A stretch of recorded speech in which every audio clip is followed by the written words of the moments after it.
So euthanasia now equates for about 1.2% of deaths in New Zealand, so assisted dying or euthanasia. I just use those words generically, so forgive me. There is difference. But anyway, so actually, let's just, sorry to jump in right away, because we do use them differently. I mean, just again for viewers and listeners, euthanasia is usually where, well, you choose to end your own life. The doctor, the nurse gives you some drugs, usually in liquid form. We can't say what they are, or else someone like me goes to prison.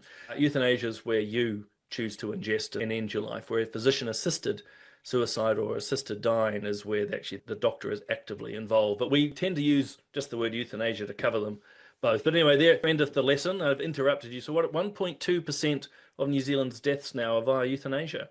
Yeah, so somewhere around there. Well, that was like stats for last year. So we're into 2025 now. So who knows, probably has increased given the current trajectory.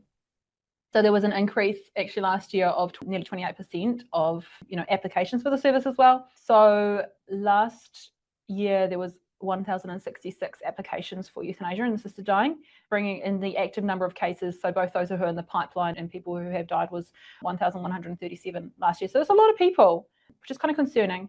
The other thing is there's also like a drop in the number of physicians who are willing to be involved in assisted dying. So, people who have been involved are no longer on the register. And there's some areas in New Zealand where there aren't really anybody who's willing to, but don't worry, they'll fly you a doctor if you're wanting assisted dying, so you can still access it. Sorry, that was me. No, look, again, my perspective on these are well known, but I mean, it's one of the ironies.